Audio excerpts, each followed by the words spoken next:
आणि आपल्याला माहिती आहे देवेंद्र फडणवीस सध्या दौऱ्यावरती आहेत आणि कोरोनाची काय नेमकी परिस्थिती आहे आणि प्रशासनाकडनं काय तयारी केली गेलेली आहे, काय उपाययोजना केल्या जात आहेत, या सगळ्याची पाहणी सध्या ते करतायत। आणि असं असताना काही वेळातच देवेंद्र फडणवीस माध्यमांशी बोलतायत।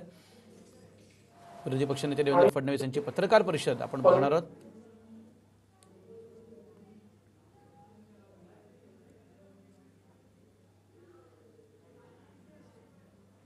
गेले 3 दिवस आपण बघतोय देवेंद्र फडणवीस सातत्याने ठिकठिकाणी जाऊन हॉस्पिटलमध्ये पाहणी करतायत, तिथली तयारी नेमकी कशी केली जाते, जिल्हाधिकाऱ्यांशी विविध बोलतायत। तो 6.4% आणि पनवेलमध्ये तो 46% आणि जी रुग्णवाढ जून मधली आहे ती जवळजवळ 364% आहे त्या महिन्यातली। नवी मुंबईमध्ये इन्फेक्शन रेट 37% आहे आणि रुग्णवाढ 190% आहे। कल्याण डोंबिवलीमध्ये इन्फेक्शन रेट 40% आहे आणि जून मधली रुग्णवाढ जवळजवळ 469% आहे।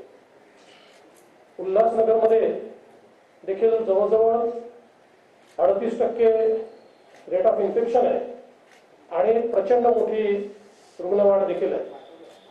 भिवंडीमध्ये इन्फेक्शन रेट जवळजवळ 48% आहे आणि जून मधली रुग्णवाढ ही टक्क्यांमध्ये खरं म्हणजे 1000च्या वर आहे, इतकी प्रचंड ती रुग्णवाढ आहे। मीरा भाईंदरमध्ये इन्फेक्शन रेट हा 43% आहे आणि जून मध्ये ही रुग्णवाढ जवळजवळ 413% आहे। ठाण्यामधला इन्फेक्शन रेट जवळपास 30% आहे आणि जून मधली रुग्णवाढ ही 166% इतकी आहे।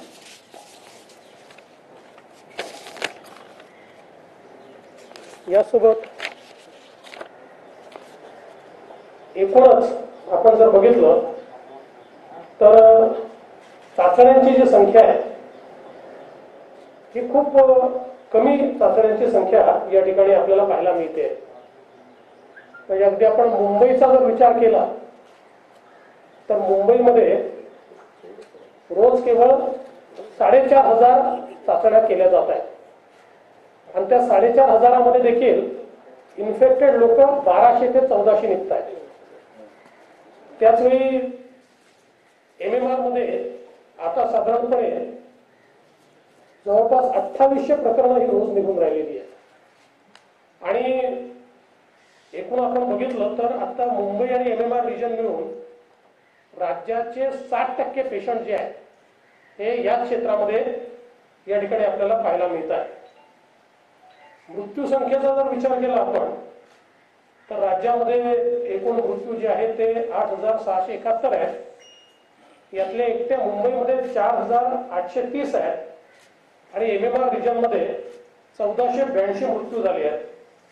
म्हणजे मुंबई आणि MMR रिजन मिळून राज्यातले 73% मृत्यू हे एवढ्याच आपल्या मुंबई आणि MMR रिजन मध्ये या ठिकाणी झालेले आहेत। आता मुंबईतले ऍक्टिव्ह रुग्ण जवळजवळ 24,000-25,000 पर्यंत आहेत आणि ठाण्यातले 27 म्हणजे ठाणे जिल्हा म्हणतोय मी, MMR रिजन या महानगरपालिका क्षेत्र हा जवळजवळ 26,000 पर्यंत हे पोहोचले आहेत। यात या संपूर्ण दौऱ्यामध्ये काही गोष्टी लक्षात आल्या। पहिली गोष्ट, एकूण संपूर्ण यंत्रणांचा समन्वय जो आहे हा कुठेही दिसत नाहीये। राज्य सरकार असेल, महापालिका प्रशासन असेल, आरोग्य विभाग असेल, यात समन्वयाची मोठी कमतरता आहे। टेस्टिंग हे अतिशय अपूर्ण होत आहे आणि सगळ्यात प्रॉब्लेमॅटिक काही असेल तर टेस्टिंगचे जे रिपोर्ट्स आहेत हे रिपोर्ट्स कुठे 3 दिवसांनी मिळत आहेत, कुठे 2 दिवसांनी मिळत आहेत, कुठे 4 दिवसांनी मिळत आहेत आणि त्यामुळे सिम्प्टोमॅटिक पेशंट्सची फार अडचण त्यामुळे होते। कारण रिपोर्ट जोपर्यंत येत नाही तोपर्यंत सिम्प्टोमॅटिक पेशंटला ऍडमिट करून घ्यायला हॉस्पिटल्स तयार होत नाही आहेत आणि त्या दरम्यान जर अधिक उशीर झाला तर सिम्पटम्स वाढून असा पेशंट क्रिटिकल होतोय आणि म्हणून एकीकडे टेस्टिंगची व्यवस्था ही 2 पट 3 पटीने वाढवण्याची आवश्यकता आहे आणि त्याच वेळी हे जे काही रिपोर्ट्स आहेत हे कुठल्याही परिस्थितीमध्ये 24 तासाच्या आत हे रिपोर्ट्स आले पाहिजेत आणि मला असं वाटतं की ICMRने ज्यावेळेस ते सर्टिफाय करून कळवतात त्याची वाट न पाहता सिम्प्टोमॅटिक पेशंटला कोविड पेशंट समजून त्याची ट्रीटमेंट सुरू केली पाहिजे आणि ज्यावेळी त्याचा रिपोर्ट येईल आणि तो रिपोर्ट जर पॉझिटिव्ह आला तर ती ट्रीटमेंट त्या प्रकारे कंटिन्यू होईल. तो पॉझिटिव्ह आला नाही तर जी काही नॉर्मल ट्रीटमेंट आहे ती त्याला मिळेल. पण याने आपण मृत्यूचं प्रमाण हे कमी करू शकू. आज जे काही मृत्यूचं प्रमाण वाढण्याचे कारणं जी आहेत त्यातलं एक अजून कारण आहे की इनफ टेस्टिंग नसल्यामुळे आज आपण बघितलं असेल तर मोठ्या प्रमाणात नॉन इन्स्टिट्यूशनल मृत्यू आहे. नॉन इन्स्टिट्यूशनल मृत्यू जे आहेत या दोन प्रकारच्या ज्यांची टेस्ट झाली आहे आणि ज्यांची टेस्ट झालेली नाही. आज जो काही मृत्यूचा दर आपल्याला जून महिन्याचा आहे तो जर आपण बघितला तर आपल्या लक्षात येईल बऱ्याच ठिकाणी तो 25% जास्त आहे. साधारण मार्च एप्रिलमध्ये लॉकडाऊन असल्यामुळे जे काही ऍक्सिडेंट्स होत होते ते ऍक्सिडेंट्स न झाल्यामुळे ऍक्सिडेंट्सचे मृत्यू कमी झाल्यामुळे आपल्याला त्यावेळी तो मृत्यूदर लक्षात आला नाही. पण आता पार्शली लॉकडाऊन उचलल्यानंतर मात्र साधारणपणे मी ज्यावेळेस कम्पेअर करत होतो तर सर्व्हिसकडे मला 20 ते 25% मृत्यूचा दर हा वाढलेला दिसला आहे. याचा अर्थ असा आहे की आपण टेस्टिंग नाही केलं तर कदाचित आपल्या नंबरमध्ये ते मृत्यू दिसणार नाही पण त्यांनी मृत्यू होणं थांबणार नाही असं नाहीये तर मृत्यू मोठ्या प्रमाणात होतील. आणि म्हणून मला वाटतं ही एक अतिशय चुकीची स्ट्रॅटेजी या ठिकाणी चाललेली आहे.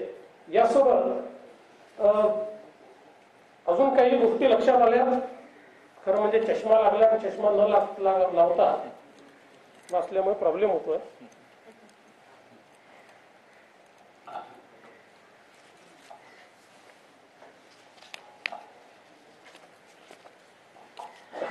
एक अजून लक्षात आलं की MMR रिजन मधल्या ज्या महानगरपालिका आहेत त्यातल्या 1-2 महानगरपालिका सोडल्या तर इतर सर्व महानगरपालिकांमध्ये आरोग्य व्यवस्था नाही आहे.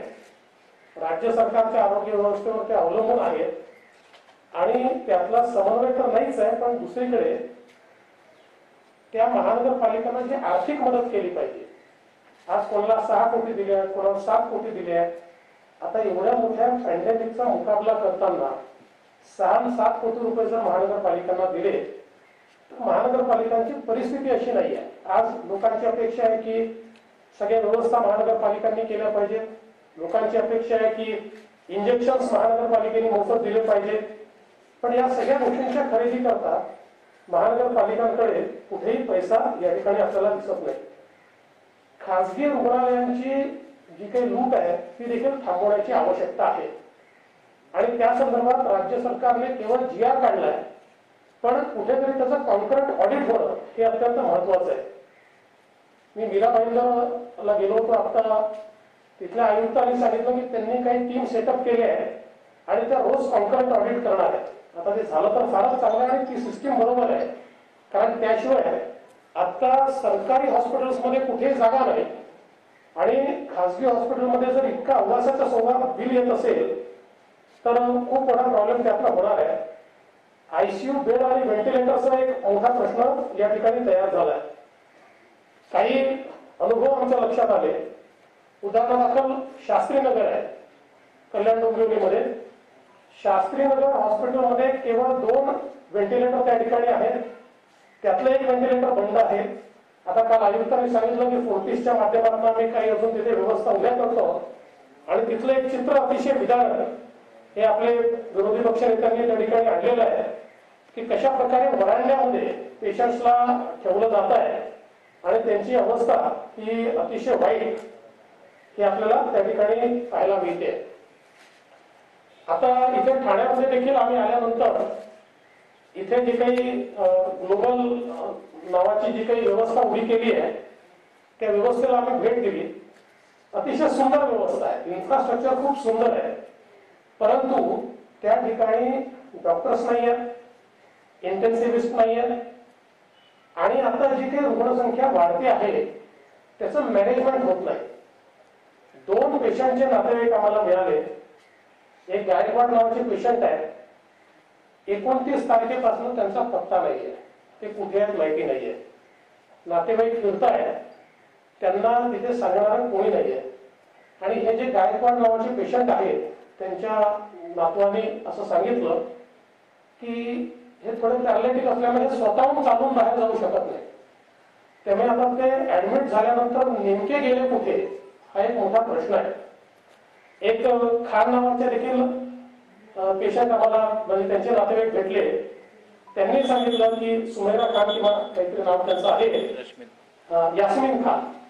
त्यांनी असं सांगितलं की 3 दिवस झाले आम्ही शोधतोय, आम्ही फोन करतो, आम्हाला सांगतात की आहे पेशंट, आज सांगतात की आता सापडत नाहीये.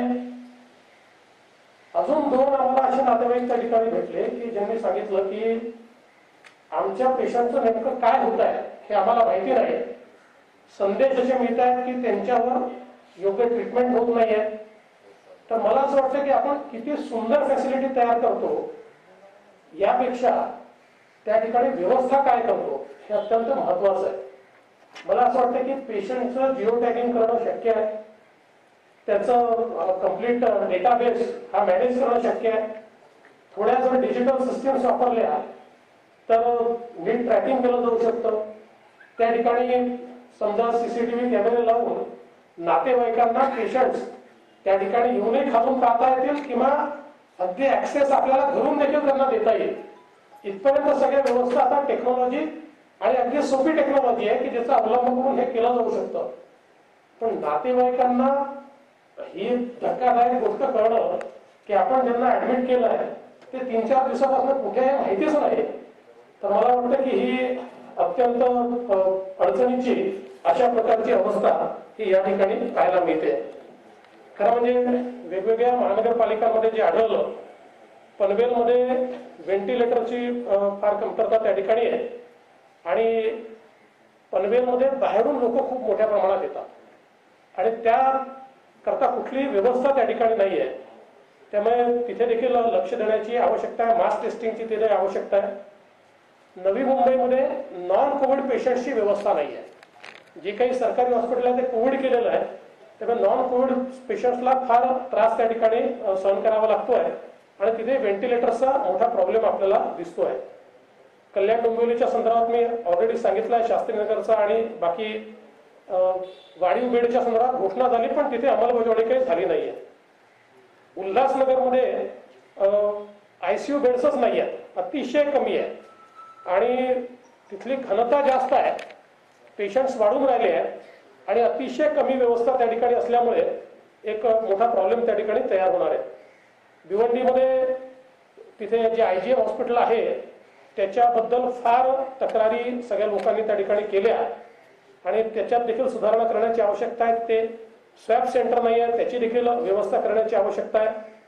मीरा भाईंदरच्या संदर्भात मी आपल्याला सांगितलेलं आहे, ठाण्याला देखील मी सांगितलं आहे. असं वेगवेगळ्या ठिकाणचे जे काही विषय आहेत, आता हे सगळे विषय मी एकत्रित करून माननीय मुख्यमंत्री महोदयांपर्यंत हे विषय मी पोहोचवणार आहे. मला असं वाटतं की आपण चाचण्यांच्या संदर्भात जे बोललो तर एकूण आपण जर बघितलं तर चाचण्या का वाढवण्याची आवश्यकता आहे, तर मगाशी मी सांगितलं की देशातलं इन्फेक्शनचं प्रमाण आणि महाराष्ट्रातलं इन्फेक्शनचं प्रमाण याच्यामध्ये दुपटीचा फरक आहे, दुपटीपेक्षाही जास्त फरक आहे. आणि आता माननीय मुख्यमंत्री महोदय 2-3 वेळा असं म्हणाले की आपण सर्वाधिक टेस्ट करतोय, परंतु आपण बघितलं असेल तर 10 लाख लोकसंख्येमागे महाराष्ट्र 9व्या क्रमांकावर आहे टेस्टिंग मध्ये. म्हणजे पहिल्या क्रमांकावर दिल्ली आहे आणि जो 32,836 टेस्ट करतोय आणि महाराष्ट्र 8,000 म्हणजे त्याच्या 25% टेस्ट आपण करतोय एकूण. तर हे टेस्टिंग अत्यंत वाढवण्याची आवश्यकता या ठिकाणी दिसून पडते. सगळ्यात महत्वाचं आपल्यासमोर दिल्लीचं उदाहरण आहे. दिल्लीमध्ये प्रारंभी 5,000 चाचण्या होत होत्या, जसं मुंबईत आपण करतोय आणि त्या 5,000मध्ये साधारणपणे तिथे 1300 ते 1800 रुग्ण निघत होते. आता चाचण्या त्यांनी वाढवल्या आणि जवळजवळ आता चाचण्या तिथल्या दररोजच्या या 24,000पासून 30,000पर्यंत गेल्या आणि तेवढ्या चाचण्या वाढवल्यानंतर देखील जे काही रुग्ण सापडण्याचा दर आहे तो 2400-2800 पर्यंत गेलेला आहे. आणि यातनं फायदा काय झाला तर यातनं अधिक लोक आयसोलेट करता आले, त्यामुळे प्रादुर्भाव मोठ्या प्रमाणात रोखता आला आणि सगळ्यात महत्वाचं आहे की रिकव्हरी रेट जो आहे दिल्लीचा हा 50% 70% गेला. आणि म्हणून मला असं वाटतं की आपल्याकडे कमी चाचण्या करून कमी रुग्णसंख्या दाखवण्याचा जो प्रकार मुंबईमध्ये चाललेला आहे आणि इतर MMR रिजनमध्ये चाललेला आहे हा काउंटर प्रोडक्टिव्ह आहे. आपण कागदावर कदाचित हे क्लेम करू शकू की बघा आमच्या इथे फार रुग्ण वाढत नाहीये, पण कुठेही रेट ऑफ इन्फेक्शन कमीच होत नाहीये. आणि मग ज्यांचं टेस्टिंग आपण करणार नाही अशा लोकांचा जीव हा पूर्णपणे धोक्यात टाकण्याचं काम हे आपण या ठिकाणी करतोय. आणि म्हणून माझी कळकळीची विनंती ही राज्य सरकारला असणार आहे की राज्य सरकारने मोठ्या प्रमाणात टेस्टिंग जे आहे ते वाढवलं पाहिजे. आणि टेस्टचे रिपोर्ट जे आहे, बरं आपल्याकडे कॅपॅसिटी नाही आहे का, तर टेस्टिंग कॅपॅसिटी ही मोठ्या प्रमाणात कदाचित देशात सर्वात जास्त टेस्टिंग कॅपॅसिटी ही मुंबई आणि महाराष्ट्राकडे आहे, पण त्याचं युटिलायझेशन आपण करत नाही आहे. आता अँटीजन किट्सही आलेले आहेत, त्याचं युटिलायझेशन करण्याची आवश्यकता आहे. आणि एक मुद्दा अजून मला मांडावासा वाटतो की डेथ्सच्या संदर्भात मी सातत्याने मांडतोय, अजूनही मुंबईमध्ये किमान 400 डेथ्स अशा आहेत की ज्या अनअकाउंटेड आहेत. ठाण्यामध्ये देखील मोठ्या प्रमाणात ती स्थिती आहे. इथे रिकन्सिलेशन करण्याची आवश्यकता आहे. मागच्या काळामध्ये हे रिकन्सिलेशनच केलेलं नाहीये. आता याचा परिणाम काय होतो, तर आपण वेळेवर जर डेथ्स रिपोर्ट केल्या नाहीत तर आपली जी स्ट्रॅटेजी आहे ती स्ट्रॅटेजी आपल्याला तयार करता येत नाही. कारण कुठल्याही पॅन्डेमिकची आपण स्ट्रॅटेजी कशी तयार करतो, तर मृत्यूचा दर किती आहे, इन्फेक्शनचा दर किती आहे याच्या आधारावरती स्ट्रॅटेजी तयार होते. आता या दोन्ही गोष्टींमध्ये आपण जर लपवालपवी करण्याचा प्रयत्न केला तर त्यातनं भविष्यातले प्रश्न निर्माण होतील आणि आपण योग्य स्ट्रॅटेजी करू शकणार नाही. आणि म्हणून मला असं वाटतं की याही संदर्भात लक्ष देण्याची आवश्यकता आहे. राजेश टोपेंनी पत्रकार परिषद घेतली, मागे त्यांनी खासगी रुग्णालयांचे दर निश्चित करणार, त्याच्यावर कॅप करणार असं म्हटलं होतं. आता सॅनिटायझर आणि मास्क याच्या किमतींवर नियंत्रण आणणार असं म्हणतो. आता 4 महिने झालेत करत, लोकांनी मोठ्या प्रमाणात हा वापर केला आहे, खरेदी केलेली आहे. कसं होतं तुम्ही या सगळ्या गोष्टींकडे इतका उशीर का होतोय का? नाही, मला असं वाटतं की खरं म्हणजे अगदी सुरुवातीला ज्यावेळी सगळ्या गोष्टींचं प्रोडक्शन कमी होतं त्यावेळी त्याच्यामध्ये थोडं मिसमॅनेजमेंट अपेक्षित आहे, कारण प्रोडक्शन कमी आहे. पण आता भरपूर प्रोडक्शन होत असताना, सगळ्या व्यवस्था होत असताना याच्यामध्ये इतके वाढीव दर आणि पाहिजे त्या दराने त्याची खरेदी हे अतिशय चुकीचं आहे. आणि म्हणून हे कॅपिंग आधीच करायला पाहिजे होतं. हे कॅपिंग करायला मला असं वाटतं उशीर झालेला. ठीक आहे, आताही झालं असेल तरी आपण त्याचं स्वागत करू, पण कुठेतरी हा जो काही रिस्पॉन्स आहे हा आता तर कसं आहे की मार्केट हे डिमांड सप्लायवर चालतं. आता सप्लाय इतका जास्त आहे की ऑटोमॅटिक मार्केटही स्वतःला ऍडजस्ट करतं. म्हणून मला असं वाटतं की हे सगळं करायला थोडा उशीर झाला.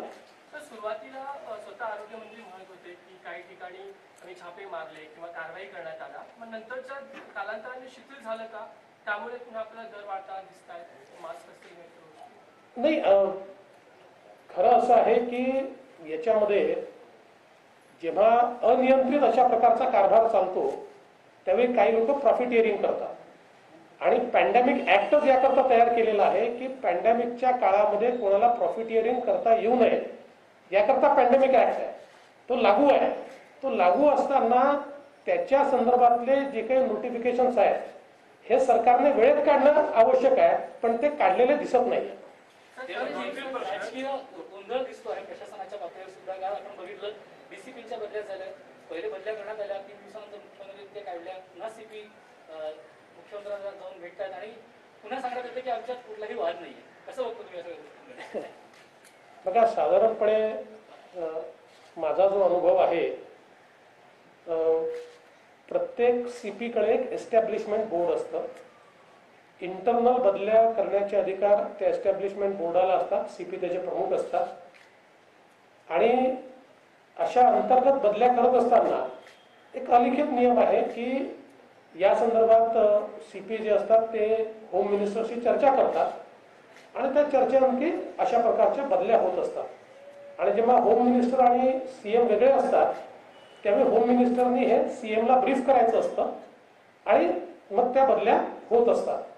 आता या ठिकाणी असं झालेलं दिसत आहे की सीपींनी होम मिनिस्टरला ब्रीफ केलेलं असेल आणि ते ब्रीफ केल्यानंतर त्यांनी त्यानुसार एस्टॅब्लिशमेंट बोर्डाच्या माध्यमातून इंटरनल बदल्या केल्या, परंतु कदाचित सीएम साहेबांना हे ब्रीफ करण्यात आलेलं नाही किंवा मला असं वाटतं की होम मिनिस्टरची जबाबदारी होती की होम मिनिस्टर साहेबांनी ते ब्रीफ करायला पाहिजे होतं, कारण जेव्हा होम मिनिस्टर मध्ये असतात त्या सीपी अनेक वेळा डायरेक्ट ब्रीफिंग अशा प्रकारचं करत नाही किंवा मग सीपीने तरी ब्रीफिंग करायला पाहिजे होतं, पण ते ब्रीफिंग कुठेही झालेलं दिसत नाही.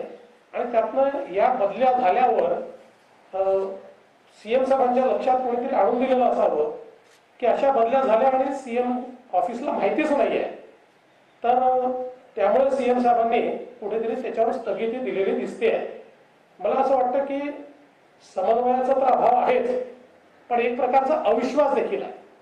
म्हणजे या ठिकाणी जे काही प्रशासन चाललेलं आहे त्याच्यामध्ये मिनिस्टर जे असतात त्या मिनिस्टरला मुख्यमंत्र्यांचा विश्वासात ते असतात म्हणून ते मिनिस्टर असतात असा नियम आहे. परंतु आता ज्या प्रकारची परिस्थिती झाली आहे यातनं केवळ गोंधळ दिसतो आहे. मला असं वाटतं की अशा प्रकारच्या पॅन्डेमिकच्या परिस्थितीमध्ये असा गोंधळ योग्य नाही आहे. अधिक समन्वय घडवला पाहिजे आणि नियमात विश्वासात घेऊन अशा प्रकारचं काम झालं पाहिजे असं माझं मत. सर 2 किलोमीटरचा जेव्हा निर्णय झाला त्यावेळेस देखील असाच गोंधळ झालेला होता. 2 किलोमीटरचा जेव्हा निर्णय झाला त्यावेळेस देखील गृहमंत्री म्हणाले की आम्हाला माहिती नाही या गोष्टी. कुरघोडीचं राजकारण होतोय का या महाविकास आघाडीमध्ये? खरं म्हणजे एक प्रकारे आता जे मी सातत्याने सांगत होतो की पक्षांमध्ये समन्वय नाही, मंत्र्यांमध्ये समन्वय नाही, मंत्रिमंडळ आणि मुख्यमंत्र्यांमध्ये समन्वय नाही आणि निर्णय ज्याला ज्यावेळी जो वाटेल तो निर्णय होतो. कधी मंत्री घोषित करतात निर्णय, कधी सचिव घोषित करतात निर्णय, कधी अधिकारी घोषित करतात निर्णय, कधी मुख्यमंत्री घोषित करतात निर्णय. साधारणपणे मुख्यमंत्र्यांना सगळे अधिकार असतात, पण मुख्यमंत्र्यांनी एखादा निर्णय घोषित करत असताना आपले सहकारी मंत्री जे आहेत त्यांना विश्वासात घेऊन त्यांना आधी ब्रीफ करून मग अशा प्रकारचे निर्णय घ्यायचे असतात आणि मंत्र्यांनी मुख्यमंत्र्यांच्या परवानगीने निर्णय घ्यायचे असतात. पण इथे असं आहे की प्रत्येक जण जणू काही मीच प्रमुख आहे, म्हणजे राजा शब्द योग्य नाही पण मीच राजा आहे अशा आविर्भावामध्ये निर्णय घेतले जातात आणि मग एकाने निर्णय घेतला की दुसरा त्याच्यावर एक तर रिॲक्शन देतो किंवा मग तो निर्णय बदलवण्याचा प्रयत्न करतो. ही जरा मला असं वाटतं की समन्वयाचा तर अभाव आहेच, पण अविश्वासाचं वातावरण आहे आणि काही प्रमाणात तुम्ही म्हणता तशी कुरघोडीचं देखील हे राजकारण आहे. मराठा आरक्षण संदर्भात जी काही सुनावणी सुरू आहे त्यावर राज्य सरकार पुरेसं सहकार्य किंवा त्या ठिकाणी तयारी करत नाही अशा पद्धतीचा एक आरोप होतो. याबद्दल आपलं काय म्हणणं आहे? आणि सारथी संस्थेबाबत दुर्लक्ष केलं जात आहे, म्हणजे वडेट्टीवार यांच्यावरच आरोप केले गेलेले तेव्हा प्रत्यक्षपणे ते ओबीसी नेता आहेत म्हणून अशा पद्धतीचे आरोप होतात त्यांच्यावर. काय म्हणणं? पत्रकार परिषद घेतली मराठा मोर्चाच्या, ते तुमची टोळकी आहे असं वडेट्टीवार म्हणाले. पहिली गोष्ट तर अशी आहे की मराठा आरक्षण हा विषय राजकारणाच्या पलीकडचा विषय आहे आणि आम्ही ज्यावेळेस मराठा आरक्षणाचं बिल आणलं त्यानंतर केस झाली, सर्व पक्षाच्या लोकांना एकत्रित करून सर्वांना ब्रीफिंग करून सर्वांची मदत घेऊन त्या ठिकाणी हे सगळं काम केलं. आता सुप्रीम कोर्टमध्ये ही केस आहे आणि अत्यंत महत्वाच्या स्टेजवर ही केस आहे. बघा, याच्यामध्ये सरकारचं लक्ष असणं याकरता आवश्यक आहे की शेवटी सुप्रीम कोर्टमध्ये आपले वरिष्ठ वकील असतील, याचिकाकर्त्यांचे वरिष्ठ वकील असतील आणि हा सगळा बुद्धीचा खेळ त्या ठिकाणी चालतो. त्यामुळे त्यांनी जर काही मुद्दे उपस्थित केले तर तात्काळ त्या मुद्द्यांवर राज्य सरकारचं उत्तर काय आहे ह्याचं सगळं ब्रीफिंग किंवा याची काउंटर स्ट्रॅटेजी ही राज्य सरकारला मांडावी लागते. आणि या संदर्भात जर राज्य सरकारच्या वतीनं सातत्याने लक्ष देण्यात आलं नाही तर सिनियर काउन्सिल जे असतात त्यांना सगळी माहिती नसते किंवा त्यांच्यापर्यंत सगळ्या फॅक्ट्स पोचलेल्या नसतात. त्या ऐनवेळी 4 गोष्टी विचारतात, त्या 4 गोष्टी त्यावेळी त्यांच्यापर्यंत पोचवाव्या लागतात. याकरता एक टीम तयार करावी लागते.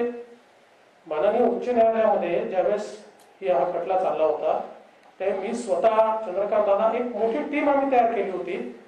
डे टू डे बेसिसवर आम्ही वकिलांसोबत बसायचो, डे टू डे बेसिसवर आम्ही अधिकाऱ्यांची टीम तयार केली होती आणि अधिकाऱ्यांची टीम आणि आमची टीम यांचा समन्वय होता. त्यामुळे कुठलीही गोष्ट अगदी ऐनवेळी ज्यावेळेस हिअरिंग चाललं होतं त्यावेळेस 2-3 अतिशय महत्वाचे पॉईंट्स उभे राहिले की ज्याच्यावर सिनियर काउन्सिलने विचारलं की आम्हाला 15 मिनिटात तुमचं ओपिनियन सांगा किंवा त्याची माहिती द्या. आम्ही इतकं तयार येत होतो की आम्ही 15 मिनिटांमध्ये ते सगळं ओपिनियन किंवा ती माहिती पोहोचवली. आज मला असं वाटतं की राज्य सरकारने देखील याकडे अधिक लक्ष देण्याची आवश्यकता आहे. आता याच्यामध्ये आम्ही देखील प्रयत्न करतो. आता जुने जे याचिकाकर्ते आहेत विनोद पाटील त्यांच्याशी देखील मी चर्चा केली. मी त्यांनाही सांगितलं की म्हटलं काही आमची मदतीची आवश्यकता असेल तर आम्ही त्या ठिकाणी निश्चितपणे मदत करू किंवा काही चांगले वकील तुम्हाला आवश्यक असतील तर त्यातही आम्ही मदत करू. त्यांनी सांगितलं आम्ही चांगले वकील त्या ठिकाणी लावलेले आहेत. कारण सरकार तर आपला वकील लावू शकतं पण जे लोक मराठा समाजातले वेगवेगळे लोक डिफेंड करतायत त्यांना देखील त्या ठिकाणी मदतीची आवश्यकता असेल तर ते देखील करायचा आम्ही प्रयत्न केला आहे. आणि राज्य सरकारलाही अगदी आमचं खुल्या मनानं सांगणं आहे की आमच्या क्षमतेप्रमाणे जी काही आमची मदत लागेल किंवा आमचा जो काही एक्सपिरियन्स आहे यानुसार आम्ही मदत करायला तयार आहोत. मला असं वाटतं की मुख्यत्वे करून राज्य सरकारची भूमिका यातली अशी असली पाहिजे की हा संपूर्ण जो काही खटला आहे हा तमिळनाडूसोबत टॅग झाला पाहिजे. कारण आता तमिळनाडूचा जर प्रश्न हा जी काही कॉन्स्टिट्यूशन बेंच पुढे गेला आहे तर हाही प्रश्न त्याच्यासोबत कॉन्स्टिट्यूशन बेंचकडे गेला पाहिजे असा प्रयत्न राज्य सरकारने करावा असं मला वाटतं. पण मी काही वकील असलो तरी काही कॉन्स्टिट्यूशनल एक्सपर्ट नाही आहे. त्यामुळे जे काही सिनियर काउन्सिल सांगतील त्याच्यावर गांभीर्याने लक्ष दिलं पाहिजे आणि कुठल्याही परिस्थितीत मराठा आरक्षण हे आपल्याला वाचवलं पाहिजे. या संदर्भात मला असं वाटतं राज्य सरकारने अधिक सजग होण्याची आवश्यकता आहे. सारथी संस्था आणि वडेट्टीवार यांच्यावरती आरोप नाही असं आहे की पहिल्यांदा तर सारथी संस्था ही केवळ आमच्या काळात तयार झाली म्हणून ती बंद करायची आणि ती खिळखिळी करायची अशा प्रकारचा प्रयत्न या ठिकाणी चाललेला आहे. हे योग्य नाही आहे. सरकार येतात सरकार जातात सरकार येतात सरकार जातात पण संस्था ज्या असतात त्या संस्था आपण वाढवल्या पाहिजे, त्या अधिक सक्षम केल्या पाहिजे, त्याला अजून मजबूत करण्याची आवश्यकता तर केली. पण सिस्टमॅटिकली सारथी संस्था किल करण्याचं काम या सरकारच्या माध्यमातून या ठिकाणी झालेलं आहे. आणि सगळ्यात महत्वाचं असं आहे की कोणीही योग्य सजेशन जर सरकारला दिलं तर ते भाजपवाल्यात असं त्यांच्यावर ब्रँडिंग केलं जातं. सरकारची कोणी चूक दाखवून दिली तर ते भाजपवाल्यात असं ब्रँडिंग केलं जातं. आम्हाला हरकत नाही, आम्हाला तर आनंदच आहे की सगळी मंडळी जर भाजपची असतील तर आम्ही त्यांचं स्वागतच करू. पण मला असं वाटतं की आपलं अपयश लपवायचं याकरता कोणीही चांगलं सजेशन दिलं की त्याला भाजपवाला ब्रँड करणं हे योग्य नाही. हे झालं की तुमच्याकडे संजय राऊत यांनी असं विधान केलेलं आहे काल की सरकार पाडण्याचा प्रयत्न केला जातो ऑक्टोबरपर्यंत यासाठीचे अनेक हालचाली केल्या जातात. याच्यावर तुमचं म्हणणं काय? दुसरा प्रश्न लोकलच्या संदर्भात जे सध्या गोंधळ सुरू आहे, अनेक लोकलमध्ये सध्या गर्दी होते त्यासाठी टायमिंग जे आहेत सरकारी कारणाने ते बदलण्याचा जो विषय आहे तो तुमच्या वेळेपासून अजूनही सुरू होता, तो अजूनही बदलला गेला नाहीये. याच्यावर तुम्हाला काय वाटतं? आणि तिसरा प्रश्न राजेश टोपे यांनी म्हटलेलं आहे की 1,22,000 लोकांना आतापर्यंत महात्मा फुले जन आरोग्य योजनेचा लाभ मिळाला. काय वाटतं तुम्हाला? पहिला प्रश्न काय होता? पहिला प्रश्न होता तुम्ही सरकार पाडण्याचा प्रयत्न करता असं संजय राऊत यांचं म्हणणं आहे. असं आहे की एखादा विषय हा महत्वाचा असला त्याच्यावर सरकारचं अपयश झाकायचं असलं की मग राऊत साहेब अशा प्रकारचा एक लेख लिहून एक स्वतःच कपोल कल्पित अशा प्रकारचं सरकार पाडायचा प्रयत्न असा एक नरेटिव्ह देण्याचा प्रयत्न करतात. जेणेकरून 2-3 दिवस मग कोरोनावरनं लोकांचं लक्ष विचलित होतं, इतर अडचणींवरनं लक्ष विचलित होतं आणि सरकार पाडण्याच्या संदर्भातली चर्चा या ठिकाणी होते. मी तर वारंवार सांगितलं आम्हाला कुठलीही घाई नाही. हे सरकार आम्ही कधीही पाडणार नाही. हे सरकार त्यांच्या अंतर्विरोधामुळे पडेल. त्यामुळे आज आम्ही त्याच्याकडे लक्ष लावून बसलेलो नाही. आमच्याकरता 12 आमदार सरकार या सगळ्या गोष्टी महत्वाच्या नाही आहेत. आमच्याकरता महाराष्ट्राची 12 कोटी जनता ही महत्वाची आहे. कोविडमध्ये त्यांना मदत करणं हे आमच्याकरता महत्वाचं आहे. तोच प्रयत्न आमचा चाललेला आहे. टोपे साहेबांनी जे सांगितलं की 1,22,000 रुग्ण, तर या संदर्भात एकदा मला असं वाटतं की डेटा तपासला गेला पाहिजे. याचं कारण असं आहे की आपण जर बघितलं तर जो काही GR काढण्यात आलेला तो GR हा फक्त क्रिटिकल पेशंट जे आहेत यांना महात्मा फुलेच्या माध्यमातून मदत करण्याच्या संदर्भात बोलतो.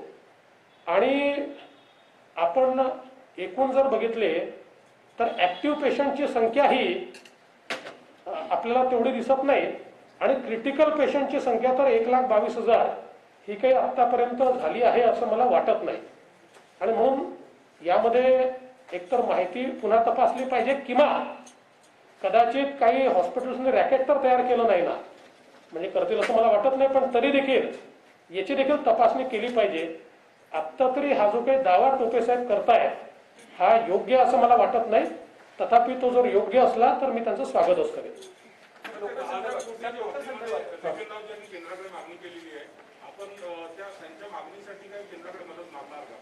असं आहे की हे नितीन राऊत साहेबांना निश्चित माहिती आहे. केंद्र सरकारने ऑलरेडी 90,000 कोटी रुपये RECच्या माध्यमातून राज्याच्या डिस्कॉम्स करता त्यांच्या रिसिवेबल्सच्या अगेन्स्ट अलाव केलेले आहे. महाराष्ट्राला त्यात 10% हिस्सा म्हणजे 9,000 कोटी रुपये मिळू शकतात. परंतु त्याच्याकडे लक्ष न देता जाणीवपूर्वक अशा प्रकारच्या मागण्या करायच्या. मी प्रश्न विचारतो, आजपर्यंतच्या इतिहासात कुठल्याही केंद्र सरकारने 1,000 कोटी रुपये तरी एखाद्या डिस्कॉमला दिले आहेत का? नाही दिलेले. ही पद्धतच नाही आहे. पहिल्यांदा मोदीजींच्या सरकारने कोविडचा विषय बघून त्या ठिकाणी 90,000 कोटीची व्यवस्था केली आहे, ज्यातनं 9,000 कोटी रुपये रिसिवेबलच्या अगेन्स्ट आपल्याला मिळू शकतात. मला असं वाटतं आपलं अपयश झाकण्याकरता आता एवढे बिलं आलेले आहेत. खरं म्हणजे महाराष्ट्रातली जनता या बिलांनी हैराण आहे. याचं खरं म्हणजे पहिल्यांदा पडताळणी केली पाहिजे. एवढे बिलं का आले या संदर्भात ती बिलं करेक्ट झाली पाहिजेत. त्याच्यानंतर मोठ्या प्रमाणात लोकांना त्याचे 2-3 वर्ष इन्स्टॉलमेंट्स मिळाले पाहिजेत. या सगळ्या गोष्टी सोडून द्यायच्या आणि वाटेल तसं केंद्र सरकारकडे फक्त बोट दाखवायचं आणि जे स्वतःला माहिती आहे की जे शक्य नाही आहे, जे होत नाही आहे ते मागायचं आणि जे मिळालं ते घ्यायचं नाही.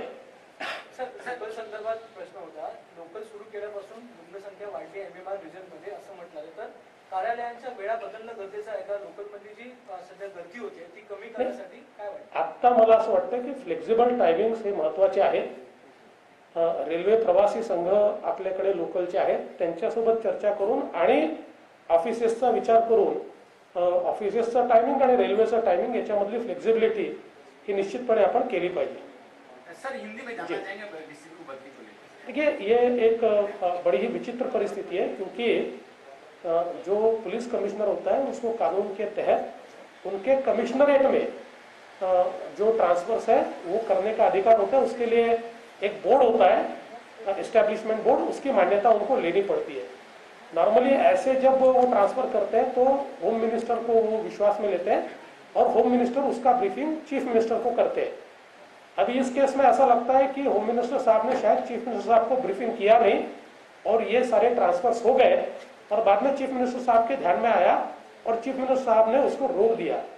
ये एक प्रकार से मुझे ऐसा लगता है कि पार्टियों में जो विसंवाद है, जो संवाद की कमी है, जो एक दूसरे के ऊपर हावी होने का एक प्रयास है, उस तरीके से ये सारा काम चल रहा है और इसलिए मुझे लगता है कि इसके ऊपर ध्यान दिया जाना चाहिए.